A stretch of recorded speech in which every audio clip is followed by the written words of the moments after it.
Thanks for getting here with me today, YouTube. I don't know that most people really know how I spend my days. I really don't.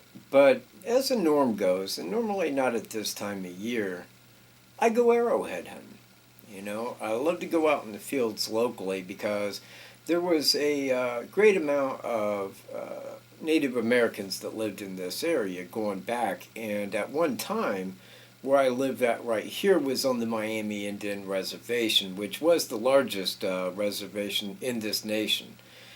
Now, I'm not really here to talk about points or arrowheads or anything like that, artifact-wise, so to speak. But what I believe that I found was the greatest gemstone, the rarest gemstone on this planet. And I want you to look at this for verification. Check it out. Now, this is the rock. This is the gemstone. Believe it or not. And you might be wondering why this is a gemstone. Well, I'm going to tell you why. I picked this up, and the first thing that I noticed was how light it is. I thought this would be a heavy rock, man, weighing about, 15, 18, 20 some pounds. It ain't. It's pretty light, but it's not porous. And I want you to see how this is right here, because all of this right here is where animals had gnawed on it. If you can see that. All the areas where it's black is where animals had gnawed on the side of it. And when I picked it up and I seen that, but the outside is gray, and it was that light, I thought, well, what in the hell is it? I mean, what is this rock? So I took it back to my house, and I sat here and I showed a couple people, and I'm like, what on earth do you think it is? Well, a friend of mine said, well, it looks like a bone. And it kind of does, and I hope you can see this, where it's like scaly right there. And it does look like it's bone. But I told him, I says, well, it can't really be a bone, because for a bone to be that big, it would be petrified or fossilized. It would be like a rock.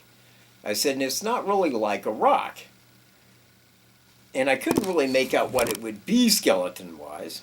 So what I did was, I started chopping on it. I took my K-bar, like so, and I'll like slice right down the side of this right here so you can see where I'm getting at.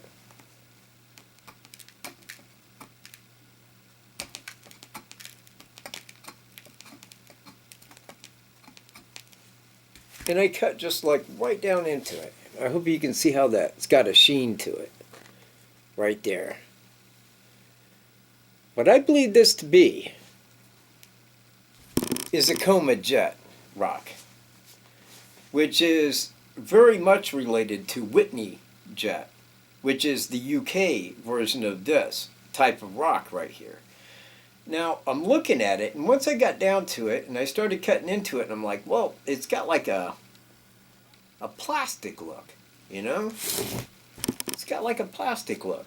It's got like a waxy feel to it, And I thought, well, that's what I'll look it up with. Now, right here, and I hope you guys can see that little hole right there, at the end of my finger. I did the hot pen test. What I did was I got a paper clip, and I threw a torch on it and got it red hot, and I hit the rock with it, because that's how you can tell that it's jet and not another type of rock. Well, it sunk right into it. It liquefied it, and like smoke came off, and it smelled very much like coal. Now, that's what they tell you is going to happen if it's real jet. Now, I believe that this is jet. But here's the odd thing that makes it so rare. I found it in Indiana. Jet is not from Indiana. In fact, this right here is made from the Acoma tree. And what happened is the Acoma tree had burnt and then got pressurized by the earth in the same way that coal does. And this right here is what's formed rather than coal. You get this jet stone. And this is a stone that they make like the black, the solid black gems with, is this rock right here. But where this rock stems from in this country is New Mexico, Colorado, and Utah. So what makes it so rare is, what is this giant And I ain't talking like just a little bit. I'm talking about a giant jet stone to one in Indiana. I thought, well, maybe the Native Americans traded for it. But I thought, well, this is before they had horses. Long before horses arrived. They had local trade, I'm sure, with other localized tribes. But to go down and get this from New Mexico and the Pueblo Indians, see, this has no other use aside of ornament. That's it. That's its only use, is making ornaments out of. Now, I called a lapidary today, somebody who studies stones, and I told them what I found, and they're like, oh, you probably found a piece of coal. And I'm like, oh, no, ma'am. No, it is not coal. Believe you me, it is not coal. It is what I say it to be. She said, and she told me, she goes, well, you can bring it in. We can look at it, or, hey, if you think that is what it is, take it to the museum. They'd be very happy to see that. So I want people to know, I found this, and if anybody could look at this and identify it to be anything different than jet stone or a comet jet, I know it ain't Whitby jet, but it is in the same relation of stone to that, let me know. Because right now, I believe I'm sitting on a very giant gemstone. Peace.